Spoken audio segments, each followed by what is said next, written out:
Hola hermanos, buenos días. ¿Cómo han estado? Espero que bien, espero que Dios les haya bendecido grandemente en esta semana. Bienvenidos a su discipulado, un día más, su discipulado Vasos de Honra. Vamos a hacer antes que todo una oración para empezar y nos da mucho gusto que se hayan conectado con nosotros. Inclinen su rostro y oremos al Señor. Bendito Dios, te damos gracias por un día más, Señor. Gracias por un día más que podemos abrir los ojos, Señor, y ver el día, ver a nuestros familiares, Señor. Te pedimos humildemente que nos sigas cuidando, Señor, que sigas estando con nosotros, Padre Santo. Y que por favor, Señor, en este día que nos disponemos a escudriñar tu palabra, tú nos hables al corazón, Señor. Podamos entender claramente lo que tú nos quieres decir, Señor, y podamos ponerlo en práctica, Señor. Gracias por la oportunidad y el privilegio que nos das de escudriñar tu palabra, bendito Dios. Quédate con nosotros y a ti sea la gloria y la honra por los siglos de los siglos. En Cristo Jesús, nuestro único y suficiente Salvador. Amén. Bien, hermanos, en esta ocasión vamos a ver la doctrina de la justificación. Recordemos que en días pasados, empezamos a ver las doctrinas básicas, los principios en los que creemos nosotros como cristianos. Hemos visto la santificación, hemos visto la regeneración y esta semana vamos a ver la justificación. Antes que todo, antes de entrar de lleno con lo que es la justificación, quisiera que recordáramos una institución que hizo nuestro Dios, Jehová de los ejércitos. Y la podemos encontrar precisamente en el libro de Génesis, en el capítulo 3, en el versículo 21. Es un recuerdo triste porque precisamente vemos cómo la creación de Dios, que fue el hombre, desobedece a Dios. En Génesis 3:21 dice: y Jehová Dios hizo al hombre y a su mujer túnicas de pieles y los vistió. Y bueno, vemos aquí en la ilustración cómo ya está vestido precisamente el hombre y la mujer con túnicas de pieles, para que precisamente Jehová el Señor hubiera podido vestir al hombre y a la mujer con túnicas de pieles. Tuvo que haber un sacrificio para poder tomar de esos animales esas pieles. Cuando Adán y Eva pecaron, para cubrir su desnudez, Dios utilizó pieles de animales. Fue el primer sacrificio. Entonces vemos aquí que esto es una institución de Dios. No es que el hombre se le haya ocurrido esa manera de alabar o de glorificar a Dios. No, Dios instituyó los sacrificios. Ahora, ¿cuál era el propósito de esos sacrificios? Esos sacrificios tenían que hacerse con un propósito, no nada más se hacían por hacer. El propósito de estos sacrificios era que el hombre cubriera su falta o cubriera su pecado por medio de un sustituto, que en este caso era un animal, podría ser un becerro, un carnero, un cabrito, diferentes animales que Dios en su palabra nos dice que se podían sacrificar con la finalidad de que el hombre cubriera su falta, su pecado, por medio de ese sustituto. En Job 1:5 vamos a buscar en la palabra de Dios que dice Job 1:5. Job 1:5 nos dice, Job 1:5 dice: y acontecía que habiendo pasado en turno los días del convite, Job enviaba y lo sacrificaba y se levantaba de mañana y ofrecía holocaustos conforme al número de todos ellos. Porque decía Job: quizá habrán pecado mis hijos y habrán blasfemado contra Dios en sus corazones. De esta manera hacía todos los días. Job, como padre, hermanos, intercedía por sus hijos, porque él sabía que probablemente sus hijos habían cometido alguna falta. Esto nos deja una enseñanza aquí. Nosotros como padres tenemos cada día, hermanos, interceder por nuestros hijos. Nosotros en el camino del Señor, los que ya hemos conocido del Señor, hacemos lo posible, todo lo que está a nuestro alcance, por instruir a nuestros hijos en los caminos del Señor. Pero llega una edad, hermanos, en los que ellos toman sus propias decisiones. Ahí es entonces donde nosotros tenemos que orar y orar por cada uno de nuestros hijos. Así aquí la Biblia nos muestra que Job hacía con cada uno de sus hijos. Él intercedía, porque él pensaba, probablemente mis hijos pecaron, entonces voy a interceder a Jehová por ellos. Entonces, el propósito de los sacrificios era que el hombre cubriera su falta, su pecado. Es decir, el animal moría en lugar del hombre. ¿Cuáles eran los animales que Dios había establecido que se podían sacrificar? Bueno, aquí vemos algunos, miren, aquí eran avecillas y vemos las citas de que respaldan esos animales, donde la Biblia dice que esos animales se podían sacrificar. Por ejemplo, vemos avecillas en Levítico, cabrito en el libro de Éxodo, una cordera en el Levítico, carneros, novillos, y bueno, estos eran los animales que se podían sacrificar. Bien, hermanos, entonces, ¿cuáles eran las características de los animales que podían ser usados para sacrificar? Estos animales tenían que cumplir con ciertas características. No podía ser cualquier animal, hermanos. Primero, todos los animales, cuando se tratara de novillos, de carneros, de cabritos, de palomas, del animal que fuera, ese animal tenía que ser sin defecto. No tendría que tener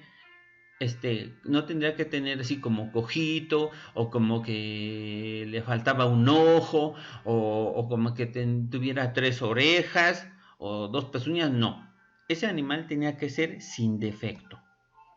Primero. Segundo, no tenía que estar enfermo. Los animales también se enferman, hermanos. Entonces, ese animal no tenía que tener enfermedades. El sacrificio, la manera en la que sacrificaban a esos animales era por medio del degollamiento. ¿Para qué? Para que precisamente se llevara a cabo el derramamiento de sangre. Y, por último, eran animales domésticos. Es decir, animales que se podían domesticar, animales sumisos, no salvajes, no agresivos. Vemos en la diapositiva anterior que el Señor nunca estableció ahí que se sacrificaran leones o tigres, no, pumas, no. Todos los animales que el Señor estableció que se podían sacrificar eran animales domésticos, de granja.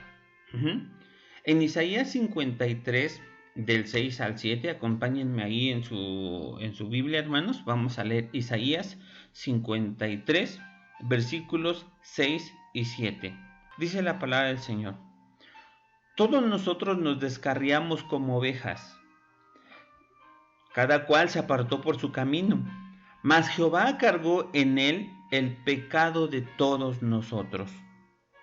Angustiado él y afligido, no abrió su boca. Como cordero fue llevado al matadero, y como oveja delante de sus trasquiladores, enmudeció y no abrió su boca. ¿De quién está hablando aquí, hermanos? Evidentemente está hablando de nuestro Señor Jesucristo. Y fíjense, los animales, los corderitos, ustedes sabrán que yo mucho tiempo, cuando estuve viviendo con mamá, pues mi papá, mi mamá hacían barbacoa, y los corderitos tienen una característica precisamente que dice aquí la Biblia, hermanos. Cuando los corderos o los borregos están a punto de ser sacrificados, de ser pues matados, ellos no emiten ningún sonido. No, ningún sonido, no chillan ni nada. En algunos casos, pues cuando nosotros sacrificábamos, bueno, más bien matábamos a los borregos para hacer la barbacoa, hermanos, pues sí, incluso a algunos se les alcanzaba a salir una lágrima de sus ojos, pero no gritaban, no balaban nada. Esa es por eso dice aquí la Biblia, la palabra de Dios, que hace como una analogía que nuestro Señor Jesucristo no abrió su boca. Cuando fue sacrificado, enmudeció. Y así, hermano, a diferencia de los cerdos o marranos, ya ven que son bien escandalosos, precisamente cuando los van a matar, chillan y chillan. Bueno, está hablando aquí precisamente de nuestro Señor Jesucristo. Ahora, vamos a ver precisamente cómo eran los sacrificios en el tiempo del Antiguo Testamento. Primero, ya había establecido el Señor Dios cómo se deberían, todas las formas, todo lo que los detalles que debían de tomar en cuenta para que se llevaran a cabo esos sacrificios. Bien, entonces veíamos que los sacrificios se hacían por medio del derramamiento de sangre. Tenía que haber derramamiento de sangre. ¿Y qué simbolizaba ese derramamiento de sangre o esa sangre derramada? Pues simbolizaba la sangre que nuestro Señor Jesucristo iba a derramar en la cruz por cada uno de nosotros. Todos los sacrificios que hacía el sumo sacerdote en el Antiguo Testamento, intercediendo por el pueblo ante Dios, todos esos sacrificios apuntaban al sacrificio que haría nuestro Señor Jesucristo en la cruz por cada uno de nosotros. Simbólicamente, en el Antiguo Testamento, esa sangre del animal sustituto que era derramada cubría el pecado del hombre, ¿sí? No lo quitaba, únicamente cubría las faltas. Así como en Génesis vimos que el Señor cubrió la desnudez de Adán y Eva, la sangre que derramaban en los sacrificios cubría el pecado del hombre, no lo quitaba. Por eso ya más adelante vamos a ver ahí en el Evangelio de Juan, cuando precisamente nos hace el anuncio de nuestro Señor Jesucristo. Dice: aquí el Cordero de Dios que quita el pecado del mundo. El único que puede quitar el pecado del mundo es nuestro Señor Jesucristo. Veamos entonces qué dice Hebreos 10, hermanos. Ayúdenme a buscar ahí en su Biblia. Hebreos capítulo 10, y vamos a leer los versículos el 4 y el 11. Hebreos, la carta a los Hebreos, capítulo 10, y vamos a leer los versículos 4 y 11. Dice el versículo 4: porque la sangre de los toros y de los machos cabríos no puede quitar los pecados. Y luego el versículo 11 nos dice: y ciertamente todo sacerdote está día tras día ministrando y ofreciendo muchas veces los mismos sacrificios que nunca pueden quitar los pecados. A ver, entonces, hermanos, los sacrificios entonces, ¿para qué servían? Sí, para cubrir la culpa, pero para restablecer la relación con Dios. Recordemos que cuando nosotros pecamos, nuestra relación con Dios se rompe, hermanos. Entonces, el sumo sacerdote intercedía por el pueblo para que precisamente la relación con Dios se restableciera. Ese era el propósito de los sacrificios. Ese era el propósito de derramar la sangre de esos animales que Dios había establecido. Restablecer la relación entre Dios y su pueblo. Muy bien. Continuemos entonces. Ahora, tristemente, hermanos, esto se llegó a convertir en una costumbre. A una costumbre, y por eso más adelante vemos cuando el Señor Jesucristo está en su ministerio aquí en la tierra, al llegar al templo, se enoja con todos los cambistas que están allí en el templo, porque allí, hermanos, ya se habían dedicado a vender animales con defecto, animales tuertos, animales que tuvieran 2 patas o 3 orejas, animales que tenían enfermedades. Ya así era casi como decía, tienes que hacer un sacrificio, pues aunque sea este animal, ándale así. No, hermano. Ya habían hecho esto una costumbre. Llegó entonces nuestro Señor Jesucristo para hacer el sacrificio perfecto. Veíamos entonces, hermanos, que los sacrificios, todos ellos apuntaban al sacrificio que haría nuestro Señor Jesucristo aquí en la cruz. Y la fe, es decir, la seguridad, la creencia de que un Mesías vendría, la promesa de parte de Dios de que un Mesías vendría precisamente a liberar a su pueblo, precisamente eran la base de esos sacrificios, hermanos. Todos los sacrificios apuntaban a que un día vendría un Mesías a liberar al pueblo, y ese Mesías sería nuestro Señor Jesucristo, sacrificándose en la cruz. En Juan 1:29 nos dice la palabra de Dios. Juan 1:29.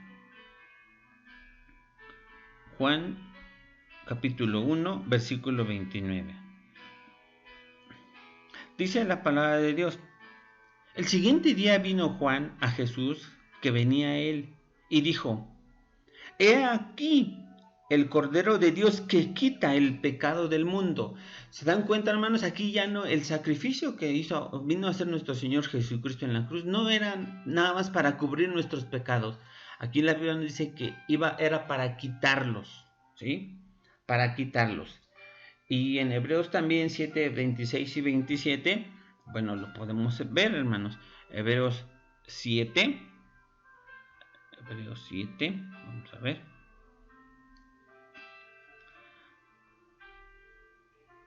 Hebreos 7, versículos 26 y 27.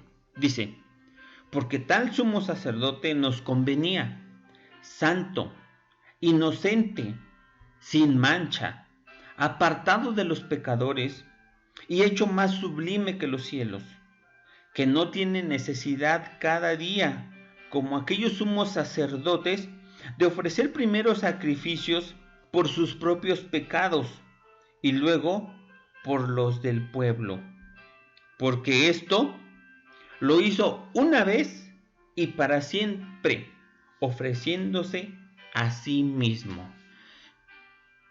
El papel que tomaban los sumos sacerdotes en el Antiguo Testamento para interceder por el pueblo ante Dios, lo viene a tomar nuestro Señor Jesucristo. Él se viene a convertir en nuestro sumo sacerdote, sin mancha, hermanos, sin culpa, perfecto. Y Él es entonces el que se convierte en nuestro sumo sacerdote e intercede por medio de su sacrificio en la cruz para que la relación con todo aquel pecador se pueda restablecer con Dios. Todo aquel que le recibe al Señor Jesucristo como único y suficiente Salvador, le abre la puerta de su corazón, puede restablecer esa relación entre Dios y Él. Ese era entonces, vino a hacer el sacrificio perfecto que hizo nuestro Señor Jesucristo. Quisiera que viéramos aquí, hermanos, una palabra, precisamente que dice, la podemos encontrar en el libro de Levítico 4:35, que es expiación. Y muchas veces vemos palabras que ni siquiera tal vez tenemos muy claro qué es lo que significa. Levítico 4:35. Levítico 4:35. Y hago un poquito este paréntesis porque esta palabra está directamente ligada a los sacrificios que se hacían.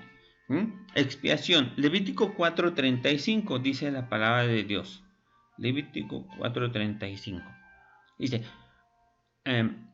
y le quitará toda su grosura, como fue quitada la grosura del sacrificio de paz, y el sacerdote la hará arder en el altar sobre la ofrenda encendida a Jehová, y le hará el sacerdote expiación de su pecado que habrá cometido, y será perdonado. Expiación. ¿Qué entonces significa expiación? Viene del original hebreo kipurim, que significa cubiertas, reconciliar, cubrir pecados, sustitución. ¿Se dan cuenta cómo está directamente ligada precisamente a estos sacrificios?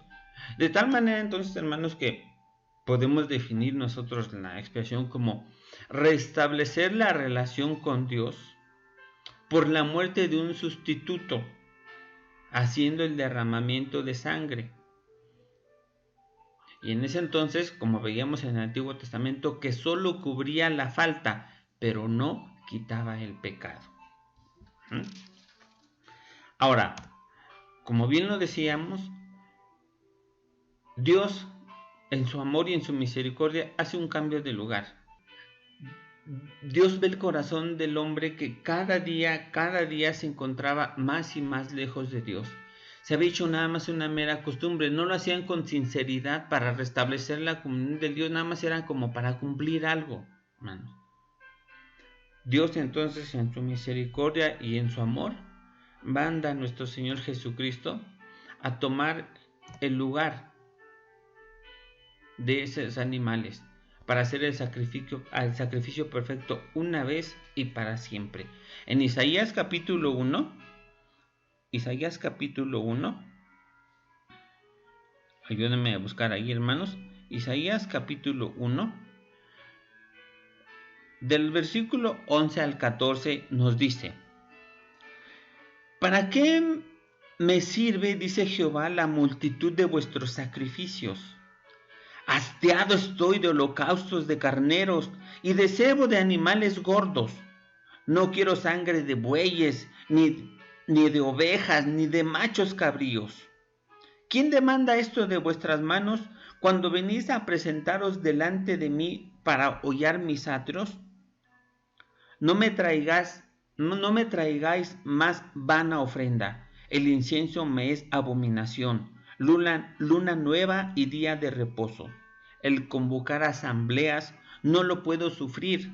Son iniquidad vuestras fiestas solemnes. Vuestras lunas nuevas y vuestras fiestas solemnes las tiene aborrecidas mi alma. Me son gravosas. Cansado estoy de soportarlas. Es decir, aquí Dios les está diciendo precisamente a su pueblo, hermanos, ya no hagan nada absolutamente porque no le están haciendo de corazón. Ya estoy harto de esos rituales, de esos sacrificios que hacen nada más por hacerlos. Y miren, el versículo 18 nos dice, el versículo 18, aquí mismo en Isaías capítulo 1, hermanos. Perdón, dice: Venid luego, dice Jehová, y estemos a cuenta. Si vuestros pecados fueren como la grana, como la nieve serán emblanquecidos. Si fueren rojos como el carmesí, vendrán a ser como blanca lana. Sí, les estaban diciendo por un lado el Señor, saben que ya estoy harto porque esto no lo están haciendo de corazón. Pero en el versículo 18 nos dice, pero si tú te arrepientes de verdad y vienes a mí, por muy sucio que estés, por muchas faltas que tú hayas cometido, y si tus pecados fueren como la grana, yo los voy a emblanquecer y van a quedar como la nieve, blancos, limpios. ¿Te fijas que Dios tan maravilloso, tan grandioso y tan misericordioso tenemos, hermano? Dios viene entonces a hacer ese sustituto en los sacrificios. Ahora bien, vamos a entrar de lleno con lo que es la justificación. Vamos a ver qué significa la palabra justificación. Viene del griego dikaiosis, que significa declarar a alguien justo. Declarar a alguien justo, es decir, absolver a alguien de culpa. Absolver a alguien de culpa. En pocas palabras, para efecto nuestro, definiríamos entonces la justificación como ser declarado inocente y absuelto de toda culpabilidad delante de un Dios santo por medio de nuestra fe en Jesús.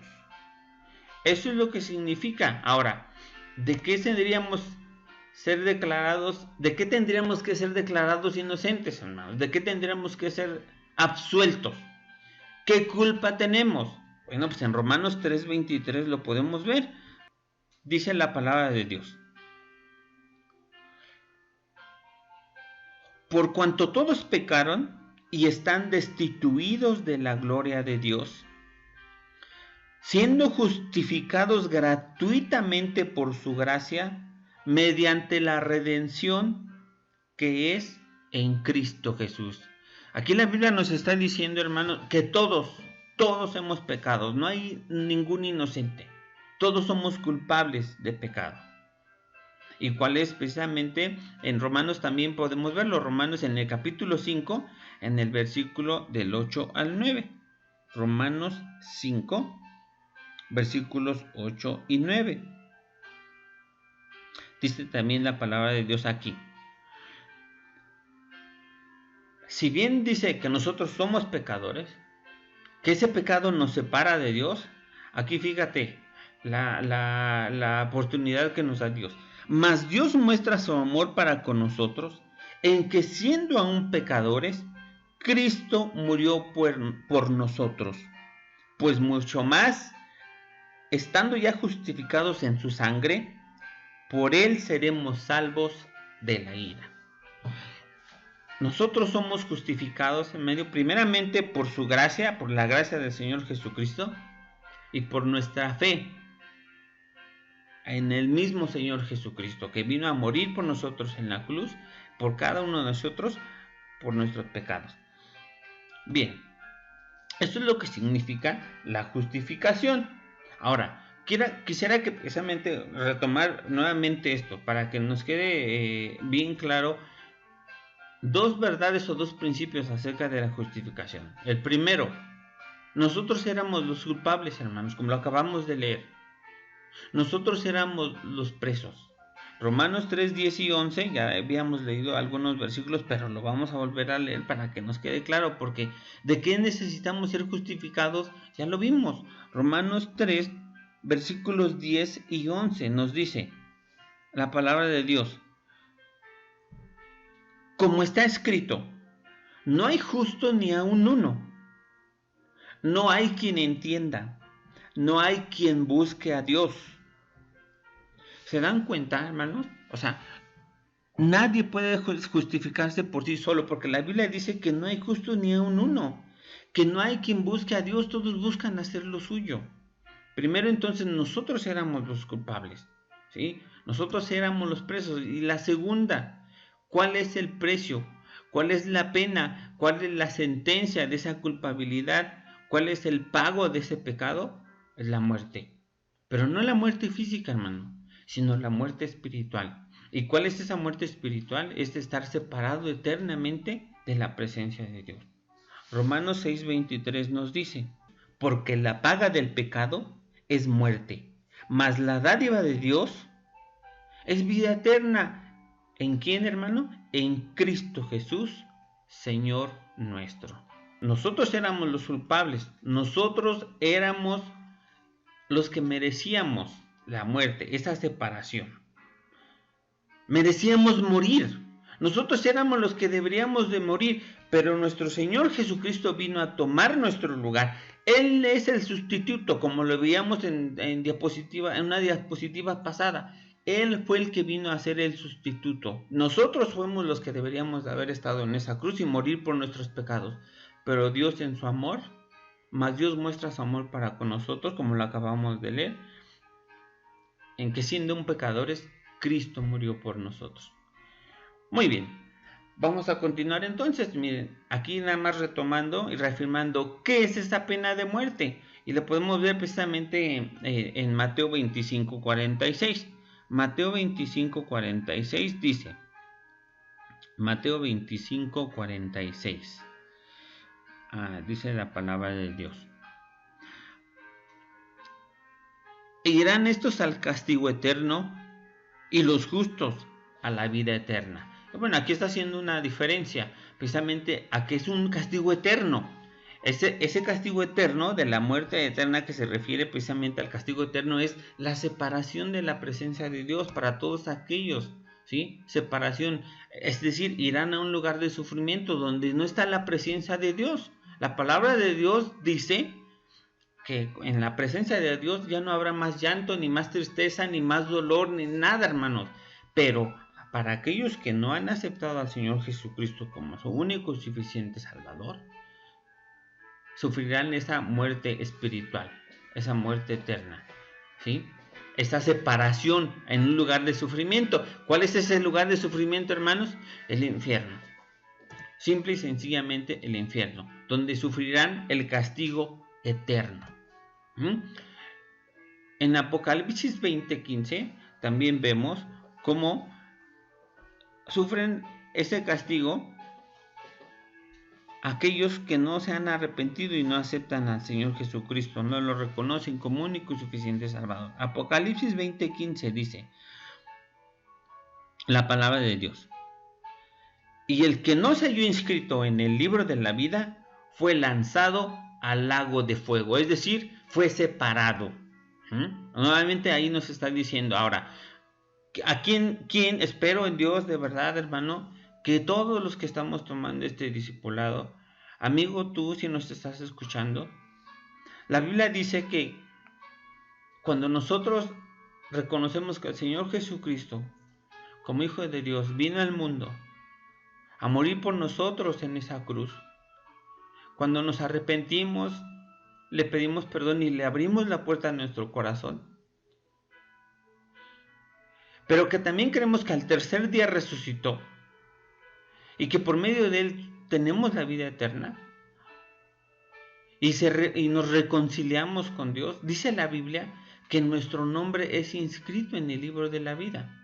Y dice aquí en Apocalipsis que el que no se halló inscrito en el libro de la vida fue lanzado al lago de fuego. Espero que todos nosotros, hermanos, nuestro nombre ya está inscrito en el libro de la vida.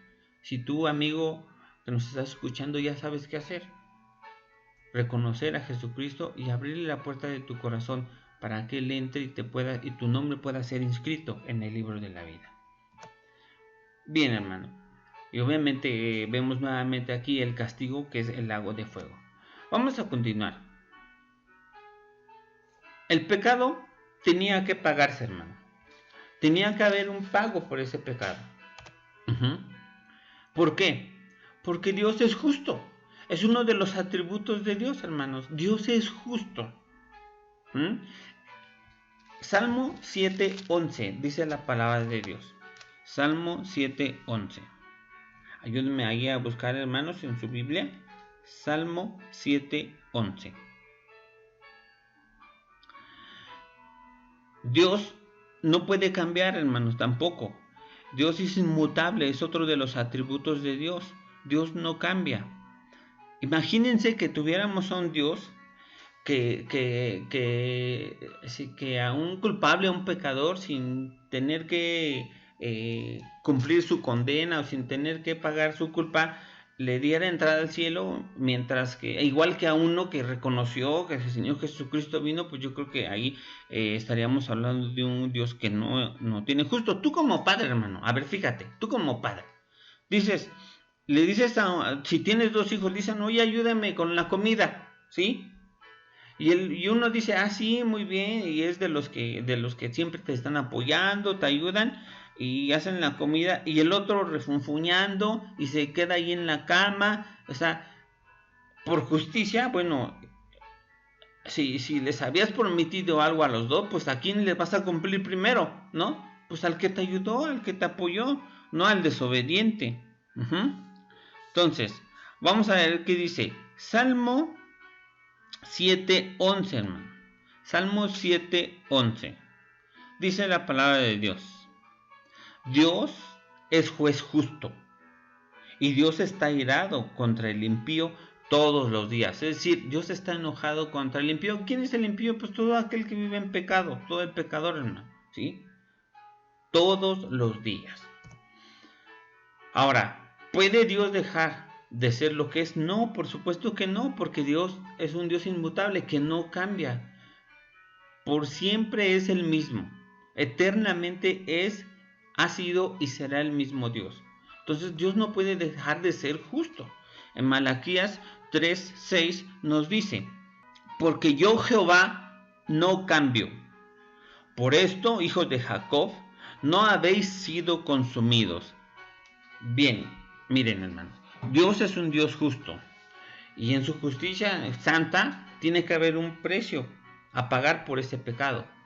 Pero también tenemos un atributo de Dios, que es Dios misericordioso, que sus misericordias son nuevas cada día. Por eso aquí la cita nos dice que por la misericordia de Dios no hemos sido consumidos, porque Él no cambia, hermano, ¿sí? Él no te obliga a nada. Dios no cambia, Dios es inmutable. Ahora, ¿quién vino a pagar esa pena? ¿Quién vino a hacer ese pago? ¿Quién vino a pagar el precio por el pecado de nosotros? El precio, el castigo, la pena que nosotros teníamos que sufrir, lo vino a pagar nuestro Señor Jesucristo en la cruz. En Juan 3:17 nos dice, hermanos, la palabra de Dios: porque no envió Dios a su Hijo al mundo para condenar al mundo, sino para que el mundo sea salvo por él. Ese es el verdadero propósito de que Dios haya mandado a su Hijo, hermanos, a que el mundo sea salvo, no para condenarlo, sino para que todo el mundo procediera al arrepentimiento y pudiera alcanzar salvación, pudiera tener ese reconciliamiento con Dios. Nuestro Señor Jesucristo, hermanos, estando ahí en la cruz, dice en otra porción de la palabra que aquel que no conoció pecado, por nosotros se hizo pecado. Y al hacerse pecado sufrió, pues hasta cierto punto, el abandono de su Padre, de un Dios santo, eternamente santo, estando en la cruz. Nuestro Señor Jesucristo fue el que vino a pagar ese precio, hermano, y a cumplir esa sentencia. Mateo 27:46. Cerca de la hora novena, Jesús clamó a gran voz diciendo: Elí, Elí, lama sabactani. Esto es: Dios mío, ¿por qué me has abandonado?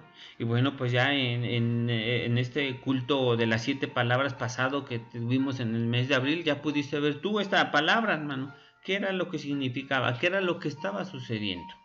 ¿Sí? Bueno, entonces, Cristo vino a tomar el lugar del pecador en la cruz, por amor y por misericordia de nuestro Señor. Y también por su justicia, porque había que pagar un precio por este pecado. Y bueno, vemos ahí otras citas: Primera de Pedro 3:18 y Primera de Corintios 15:3, hermanos. Anótenlo ahí y después lo buscan en su Biblia. Vamos a continuar. Entonces, Dios declara, hermanos, que el pecador creyente en Jesucristo es justo. ¿Por qué? Porque ha creído en Jesús, porque ha puesto su fe en Jesús. Entonces, cuando Dios nos ve a nosotros, ya no nos ve como pecadores. Bueno, a todos aquellos que hemos creído en Jesucristo y que le hemos recibido en nuestro corazón, hermano, ya no nos ve como pecadores con trapos de inmundicia, sino ya nos ve como justos por la fe que hemos tenido en nuestro Señor Jesucristo. En 2 Corintios 5:21 nos dice la palabra de Dios. 2 Corintios 5:21.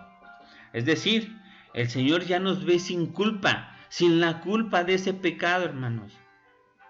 Cuando cuando Dios nos ve a nosotros, a aquellos que hemos creído en Jesucristo, ya no nos ve con esa suciedad de pecado, ya nos ve justos, nos ve sin culpa por la fe que hemos tenido en nuestro Señor Jesús.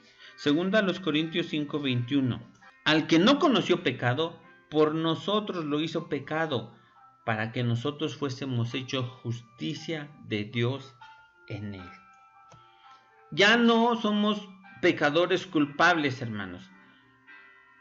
Ya no somos pecadores condenados, porque ahora ya hemos sido justificados, ya no estamos condenados, somos ya ahora pecadores redimidos, somos pecadores justificados, absueltos de la culpa, libres de cumplir esa sentencia. ¿Por qué? Porque ahora estamos en Cristo.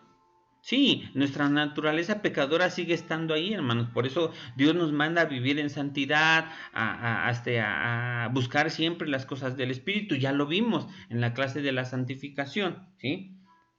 Pero ahora ya, cuando hemos creído, cuando creímos en nuestro Señor Jesucristo, cuando pusimos nuestra fe en Él, ya somos pecadores redimidos, pecadores justificados. ¿Por qué? Porque Él fue el sacrificio perfecto que vino a tomar nuestro lugar. Ahora, ¿qué necesitamos para ser justificados? ¿Qué necesitamos nosotros, hermanos? En Job 25:4 dice la palabra de Dios: ¿cómo pues se justificará el hombre para con Dios? ¿Y cómo será limpio el que nace de mujer? Está haciendo preguntas aquí Dios. Que cómo podríamos ser justificados nosotros.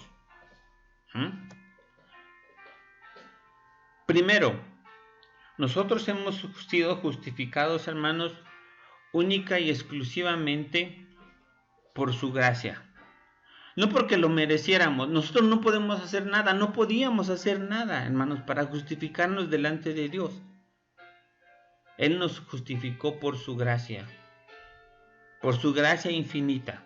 Romanos 3:24 nos dice: siendo justificados gratuitamente por su gracia, mediante la redención que es en Cristo Jesús.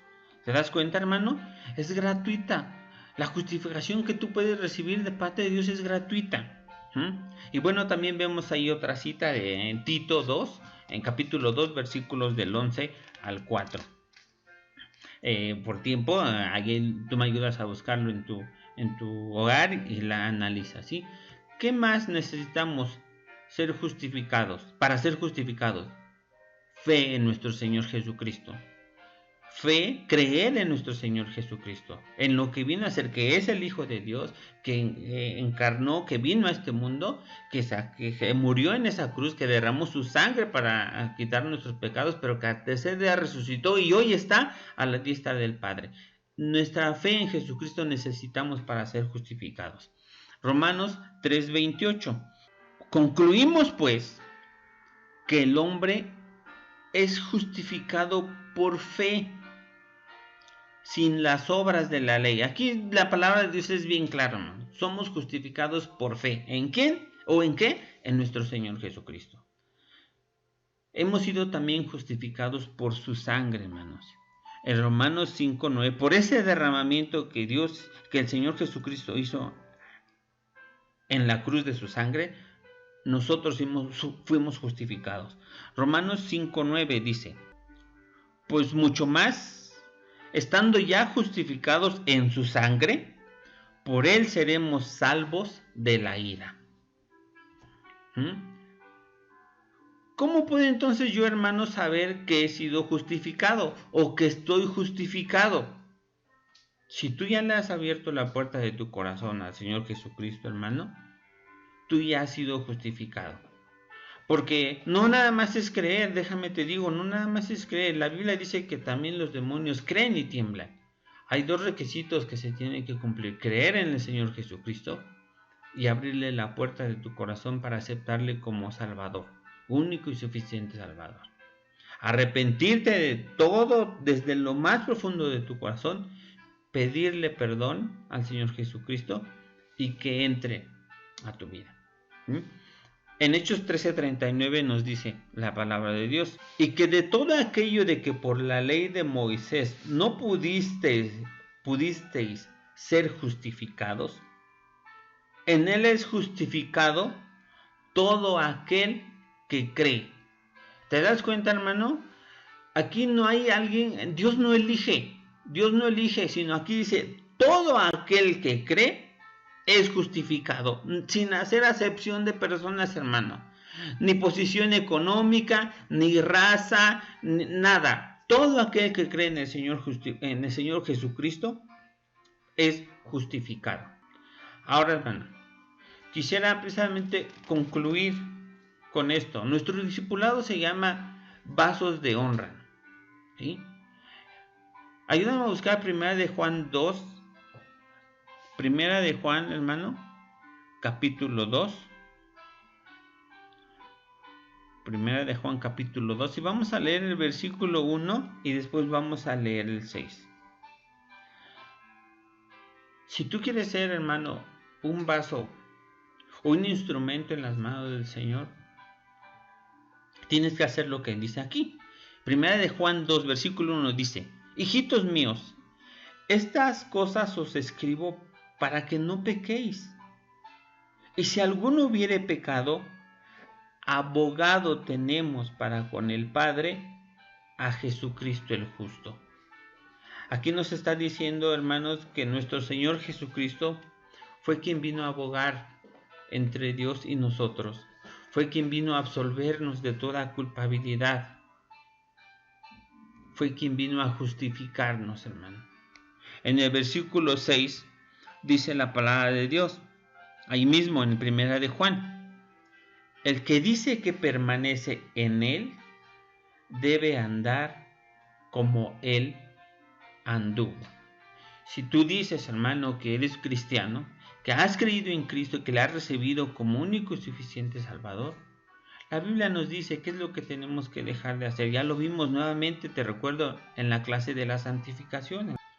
La justificación, entonces, hermano, es un evento, es un suceso también, no es un proceso, es un evento, algo que sucede en un instante. Sucede en un instante. ¿Qué sucede? Dios nos declara justos, ya nos ve sin culpa. En un instante, cuando creemos y aceptamos a nuestro Señor Jesucristo, somos salvos, somos salvados del castigo del pecado. En la justificación, en ese momento cuando ocurre nuestra justificación, hermano, cambia nuestra eternidad. Porque ya habíamos visto cuál es el precio del pecado, cuál es el precio, la pena, la sentencia de ese castigo era estar eternamente separado de la presencia de Dios. Entonces, cuando nosotros somos justificados al creer y aceptar a nuestro Señor Jesucristo en nuestro corazón, nuestra eternidad cambia y Él nos da la vida eterna. ¿Te das cuenta, hermano? Es cuestión de que tú quieras. Yo no sé cuántos años Dios nos permita vivir en este mundo. Pudieran ser tal vez 80, los más robustos, dice ahí un salmo, 85, 90 y pues ya ahorita señores, señoras que ya tienen 90, 100 años. Pero ¿qué se comparan esos años, hermanos, a toda la eternidad? Dios, por medio de su Hijo Jesucristo, ha venido a cambiar tu eternidad. Esto obviamente es obra exclusivamente de Dios. A través de nuestra fe en Jesucristo, nosotros no podíamos haber hecho nada, hermano. Nada podíamos haber hecho. Y esto obviamente ocurre en un instante. No es de que vayas creyendo en Jesucristo y le vayas abriendo la puerta de tu corazón. No. Es, ¿crees o no crees? Así de sencillo, hermano. ¿Crees y le abres la puerta de tu corazón? O permíteme hago una pregunta, hermano, amigo que tú nos escuchas. ¿Qué vas a hacer? Probablemente ya creas. Si ya le abriste la puerta de tu corazón, gloria a Dios. Pero si aún no le has abierto la puerta de tu corazón, dice nuestro Señor Jesucristo ahí en Apocalipsis 3:20, aquí yo estoy a la puerta y llamo. Si alguno oye mi voz y abre la puerta y se está refiriendo a la puerta de tu corazón, entraré a él y cenaré con él y él conmigo. ¿Qué vas a hacer, amigo? ¿Qué vas a hacer tal vez tú si aún no has nacido de nuevo? ¿Le abrirás la puerta de tu corazón? ¿O decidirás mantenerla cerrada? ¿Qué harás, hermano? Esta justificación está al alcance de todos, hermanos. Es lo mismo para todos. El cristiano o hermano que hace 20 años creyó en el Señor Jesucristo, le abrió la puerta de tu corazón, fue justificado de la misma manera en el que mi hermano de ayer creyó en Jesucristo. Es lo mismo, es la misma justificación. Acuérdense que en la santificación sí que es un proceso, unos van creciendo más que otros, se van desarrollando, pero aquí la justificación es lo mismo para todos. Es lo mismo para todos. Padre Santo, gracias por este día, Señor. Gracias por la oportunidad que nos has dado de escudriñar tu palabra. Gracias porque por tu gracia y misericordia, Señor, nos justificaste cuando creímos en nuestro Señor Jesucristo. A ti sea la gloria y la honra, Señor, por los siglos de los siglos. En Cristo Jesús te damos las gracias. Amén. Que Dios les bendiga entonces, hermanos. Cuídense mucho y esperamos vernos en la próxima clase. Dios les bendiga, hermano. Hasta luego.